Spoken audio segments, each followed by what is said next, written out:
Alright guys, I'll be talking about if you should buy or not a Q50. I'm going to talk specifically about the 3-liter and more so about the Redsport because that's what I have. That's why I didn't buy this car new. If it was new, I would have been quite disappointed, I think, because unless it's a lease, like lease it for 2 years and then you're done. But new, they're really close in price. If you're willing to spend on a new car for a lease or just to finance it, just get a BMW. I think it's the better option. Get an M340i. It's gonna perform really well. They are tunable also, like my car, but I think the Beamers are a bit stronger. They hold on with the tunes a bit more. Even though the Redsport, you can be conservative and gain a bit of power, I think, and be reliable. I think it's possible. Seen and talked with many people that have Redsports or had one before. They eventually all leave the platform because it's not really the most, when you're trying to make power, it really has its limits, and you have to be careful with that because it gets really expensive, like turbo cars are, for maybe 23,000, around that. If it doesn't have too much mileage, it can be worth it, because you're gonna have you still get that 400 horsepower. Performs well. If you get in an all-wheel drive also, it's practical in the winter, just like the M340i, M240i. They're both practical in the winter. They're good winter. It didn't get stuck anywhere with it, and it feels strong and handles well. And it's fun because the back of the car kicks a bit. It's still happy in the winter. That's fun. It's really fun to drive, actually. And the sensation of the steering wheel, I would say it's a bit vague. I wished that the Sport Plus mode would have been a bit more aggressive and more intense while driving, because it's not really, to be honest. It's a bit weak, and this guy was hauling ass. Ford Lightning. But at the same time, it's really responsive. But what I don't like is that it's variable. So sometimes it's gonna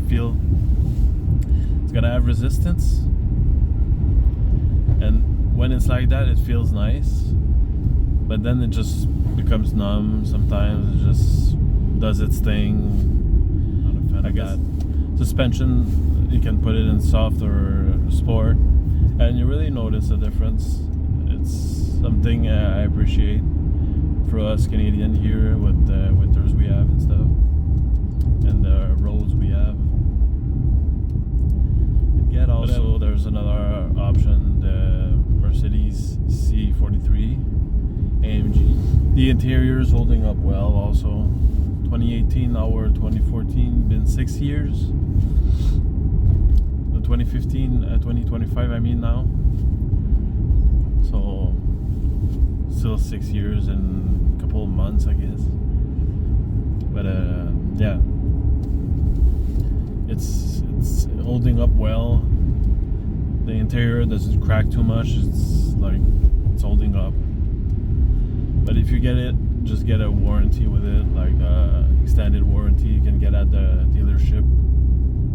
I suggest doing it, if it's pretty new, because you won't have that many miles, but you're gonna be coming up on a turbo change, so that's something to think about.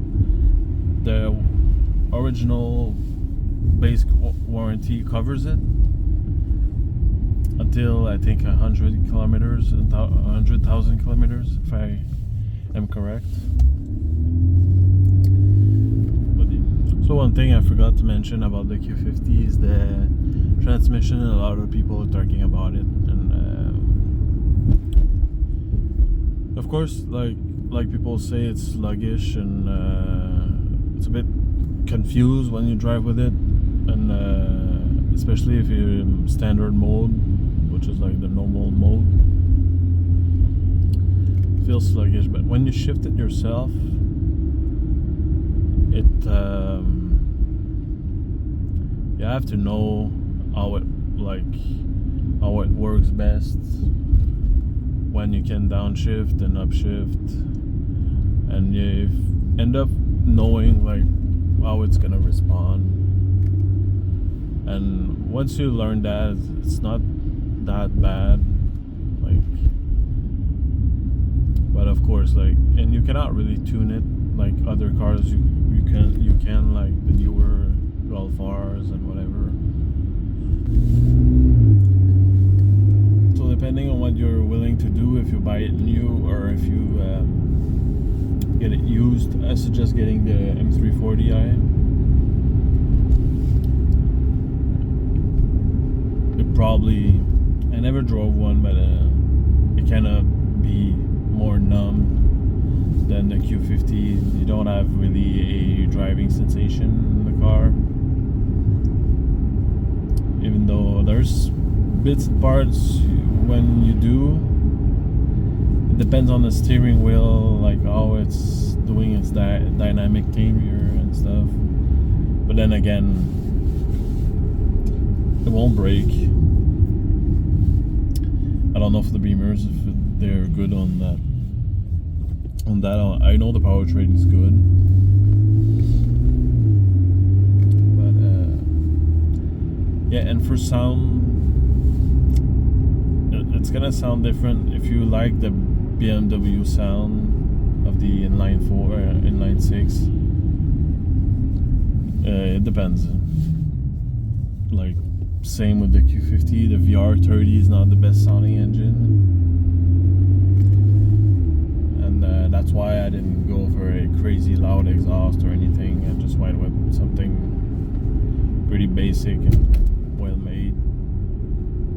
It sounds good like that, but honestly, hearing other setups and stuff, some that really sounds bad. A lot of them with this engine, different brands. The S4 could be an option also. Audi S4, S5. I like their interior a bit more. The S5 you can find pretty cheap, and there's different years with a V8, so that's a good option. If you're in the 20,000s and you're searching for a car, an S5 with the 4.2 V8 could be a good option. They don't make a ton of power, and it's a naturally aspirated car, so you can't really like add boost unless you want to put a supercharger on it or whatever. But then it's another like more expensive project, you know. They look great. I like the older style of them. The newer one looks also great, but the older Audis, I like the look of them. The older S4 and S3, whatever, they all look great looking. But if you go on looks, I think the Q50 is like one of the best looking. That's another factor, like if you're going for looks. Also, I feel like the Q50, the color choices are really nice.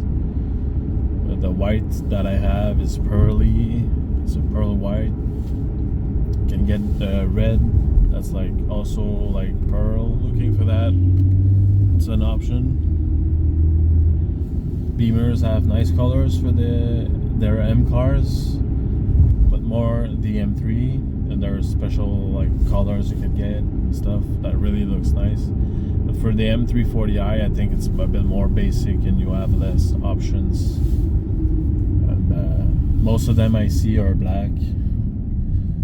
So black, and I've seen a couple of blue ones, but I'm not a fan of those colors. The colors of the Beamer are less interesting. Same with the Mercedes-Benz.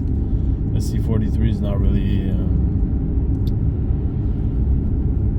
it's a decent looking.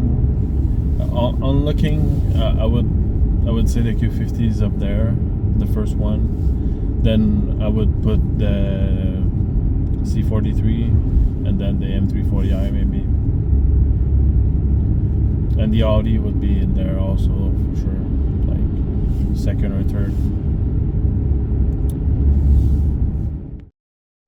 Anyway, let me know if you like this video, and also comment what car you have, or if you're looking for one, you can leave me a comment. I'll give you more information if you want on the Q50 and also other cars that you might be interested. I think the Q50 is a viable option when it's used and not new, and that's why I think it didn't do well. Like, they ended up closing down on Infiniti and this, and they didn't push the barriers enough to be creative and be on top of others. And this segment is really limited. Like, the sports sedan is like really niche, I would say now. Everyone's buying SUVs and crossovers, and they just get those in sport version instead. And I just think the sedans are not really as popular as they were. If you get a Q50, I suggest getting 2018 and above. Years before, they had problem with a weak block,